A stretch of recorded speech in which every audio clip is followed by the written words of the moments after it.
So guys वैसे तो हम सब कॉमर्स बैकग्राउंड से है, बट आज हम कुछ साइंस के बारे में बात करें, क्योंकि हम जो भी करते हैं, जो भी बोलते हैं, जो भी सुनते हैं, वो सब कुछ हमारे ब्रेन के थ्रू होता है। एंड इस ब्रेन को समझने के लिए हमें थोड़ा सा साइंस समझना पड़ेगा। तो गाइज ये आपका डाउट रहता है ना कि आप पढ़ाई में ध्यान नहीं दे पाते, फोकस नहीं लगा पाते, जल्दी डिस्ट्रैक्ट हो जाते हो। ये सारी चीजें हमारे ब्रेन के कॉग्निटिव फंक्शन में आती है। सो अगर आपको इस चीज का परमानेंट सोल्यूशन चाहिए कि कैसे आपका फोकस हमेशा लगा रहे, तो हमें इसके प्रॉब्लम के जड़ों तक जाना पड़ेगा। एंड आज मैं आपको वही बताने वाली हूँ। सो गाइज आपने देखा होगा ना, कई सारे बच्चे अच्छे से फोकस कर पाते हैं और कई सारे बच्चे बहुत स्ट्रगल करते हैं। ये क्यों होता है, ये हम आज के वीडियो में जानने की कोशिश करेंगे। एंड मुझे इसका साइंटिफिक रीजन जानना था कि भाई ऐसा क्यों है कि कोई अच्छे से फोकस कर पा रहा है, कोई बिल्कुल नहीं कर पा रहा, इसका रीजन क्या है।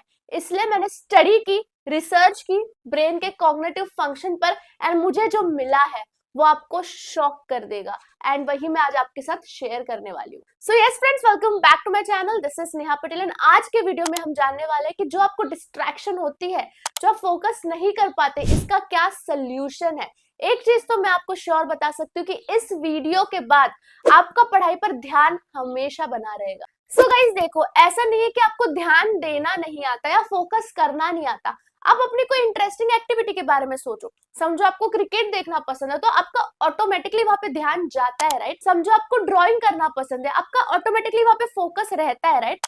तो इसका मतलब क्या है, जहां पे आपका इंटरेस्ट है वहां तो दिमाग फोकस लगा पा रहा है, बट जहां इंटरेस्ट नहीं है, फॉर एग्जाम्पल पढ़ाई, वहां पे हम ध्यान ही नहीं लगा पाते, फोकस ही नहीं कर पाते। सो जहां पे इंटरेस्ट होता है वहां पे सबकॉन्शियसली सब चीजें सही चल रही है, बट यहाँ पे आपको कॉन्शियसली ध्यान लगाना पड़ेगा।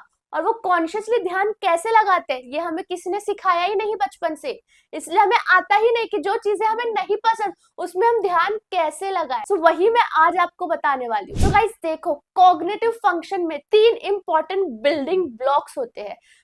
पहला ब्लॉक है अटेंशन, सेकेंड ब्लॉक है working memory, and third block है गोल मैनेजमेंट। सो गाइस ये जो अपना अटेंशन है वो तो आप सभी को पता होगा। सपोज मैं आपको कोई स्टोरी बता रही हूँ, आप कितने ध्यान से मेरी वो स्टोरी सुन रहे हो, that reflects your attention. Now attention में हम एग्जांपल लेते हैं लेक्चर्स। समझो आप कोई लेक्चर देख रहे हो, प्रोफेसर को सुन रहे हो, तो आपका अटेंशन स्पैन कैसा है, that is attention part. Second part जो आ जाता है that is working memory. Now working memory मतलब कि लेक्चर खत्म हो चुका है, मैंने स्टोरी सुना दी है, अब आप उसको कितने अच्छे से रिकॉल कर पा रहे हो। मतलब कि लेक्चर खत्म हो चुका है, अब मैं आपसे पूछूंगी कि हाँ बता लेक्चर में क्या सीखा, ये क्वेश्चन का आंसर बता। इसको बोलते हैं वर्किंग मेमोरी का function, that is in summarize recall. Third building block is goal management. No goal management मतलब कि आपको एक इंपॉर्टेंट टास्क कर रहे हो, फिर आपको टास्क स्विच करना पड़ा, कुछ और काम करना पड़ा, फिर दोबारा आप वो अपने इंपॉर्टेंट टास्क पे आ पा रहे हो कि नहीं, ये रिफ्लेक्ट करता है आपका गोल मैनेजमेंट। सो गाइस समझो आप लेक्चर्स देख रहे हो, आपको अचानक से कॉल आया तो आपने कॉल अटेंड किया, फिर कॉल के बाद आप तुरंत रील स्क्रॉल करने लग गए कि आप दोबारा लेक्चर देखने आ गए। ये आपका गोल मैनेजमेंट का पार्ट है जो कॉग्निटिव फंक्शन देखता है। सो कॉग्निटिव फंक्शन के 3 बिल्डिंग ब्लॉक्स कौन से हैं, attention, working memory and goal management.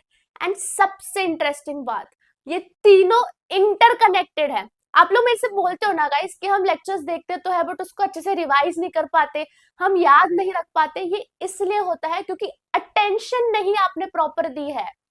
No flow में जाता है, अगर अटेंशन सही नहीं है तो वर्किंग मेमोरी सही नहीं होगा, गोल मैनेजमेंट सही नहीं होगा।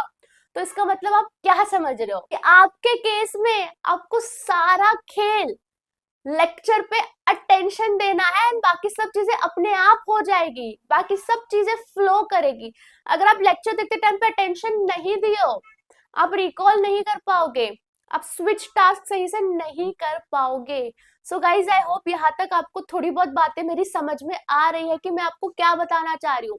कि you have to first watch your lectures very attentively and then ही आप उसको अच्छे से रिकॉल कर पाओगे। ठीक है, तो ये जिसका डाउट होता है ना कि हम चीजें याद नहीं रख पाते, आप प्लीज एक बार चेक करना कि क्या आप लेक्चर्स ध्यान से देखते हो, ध्यान से सुनते हो, अगर हाँ तो नेक्स्ट स्टेप अच्छे से हो पाएगा। ये तो मैंने आपको बता दिया कि कॉग्निटिव फंक्शन के 3 बिल्डिंग ब्लॉक्स होते हैं जिससे पूरा हमारा फोकस का ध्यान लगता है। बट अब आप इसको बोलोगे फंक्शन कैसे करना है, इसको हम सुधारे कैसे? तो गाइस हमारा जो फोकस का अटेंशन का स्पैन होता है ना, वो बचपन से हम डेवलप करते आते हैं। चाइल्डहुड से ये डिसाइड होता है। कोई देखो बचपन में ही सीख जाता है पढ़ाई पे कैसे अच्छे से ध्यान देना है, कोई नहीं सीख पाता। तो इसका मतलब ये नहीं कि जो बचपन में नहीं सीख पाया वो अभी नहीं सीख पाएगा। हमारा ब्रेन हमेशा लर्निंग स्टेज पे होता है, तो आप वो हैबिट अभी भी डेवलप कर सकते हो। नाउ कैसे करना है? First and most important step is mitigate your distractions. Now guys आपको क्या लगता है जो ऑल इंडिया रैंक 1 है वो पूरा दिन रील स्क्रॉल करती रहती है? आपको क्या लगता है मुकेश अंबानी सर जो पूरा दिन रील स्क्रॉल करते रहते हैं, मार्क जुकरबर्ग रील स्क्रॉल करते रहता है? नहीं ना। अब आप बोलोगे नेहा दी हम कहा मुकेश अंबानी, हम अरे तो बनो। आपको कौन रोक रहा है नेक्स्ट मुकेश अंबानी बनने से? आपको कौन रोक रहा है नेक्स्ट ऑल इंडिया रैंक 1 बनने से? आपको पता है यार वो लोग तो रील्स को नहीं कर रहे, तो आप क्यों कर रहे हो? आप क्यों टाइम वेस्ट कर रहे हो? आपको सारी चीजें पता है ये आपका डिस्ट्रैक्शन है, तो क्यों कर रहे हो?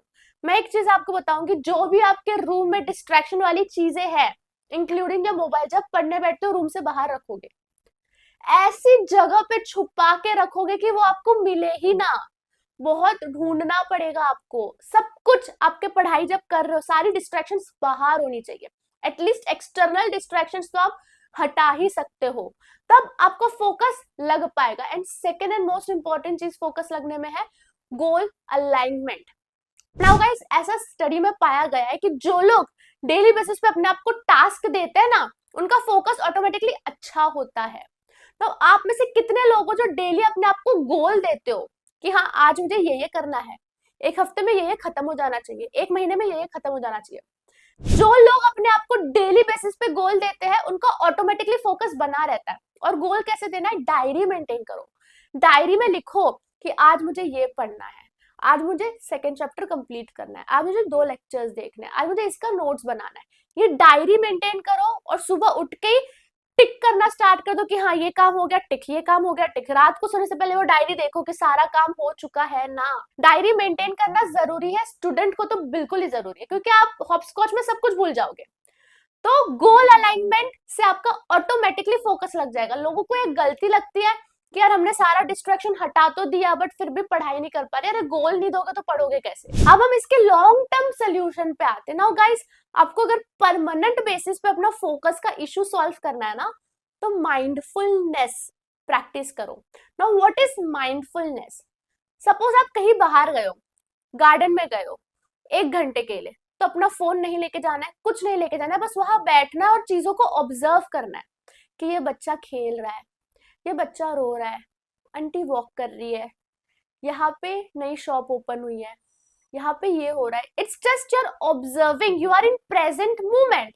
ना आप पास्ट के बारे में सोच रहे हो, ना आप फ्यूचर की ओवर थिंकिंग कर रहे हो, आप कुछ सोच ही नहीं रहे हो, बस जो हो रहा है वो देख रहे हो।